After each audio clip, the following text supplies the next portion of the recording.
dra nu inte hit och slakta och ta rätt på, för det var jag som stod för den delen på den tiden oftast då. Jag införde en ny regel att han som skjut skulle vara mur och ta vara på.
The wind howled low across the dead plains, dragging dust like a veil over a world long past saving.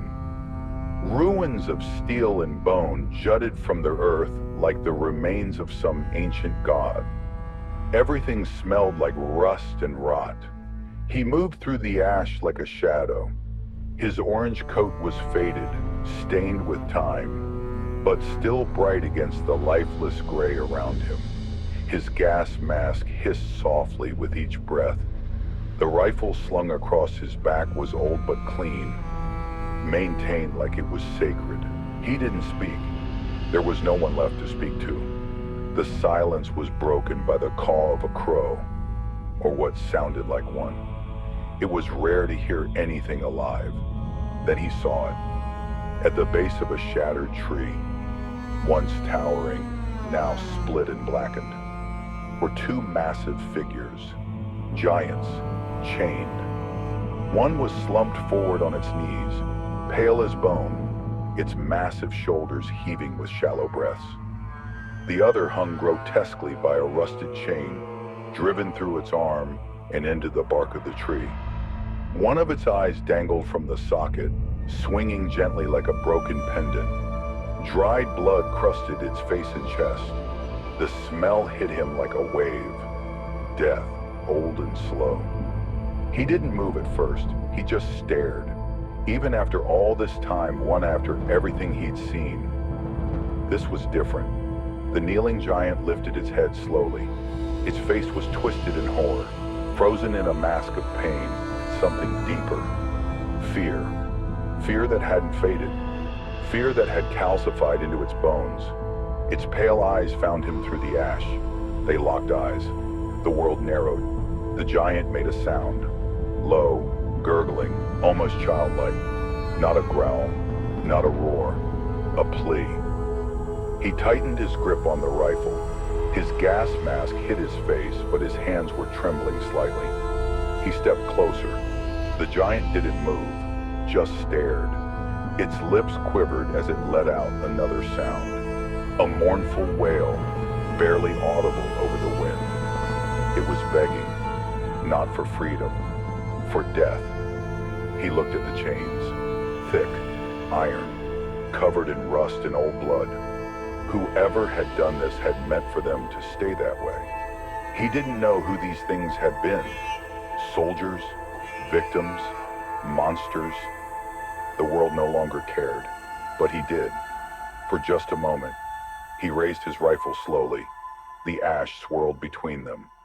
"I'm sorry," he said softly. The giant blinked slowly, and a tear slipped down its ruined cheek. Then came the shot.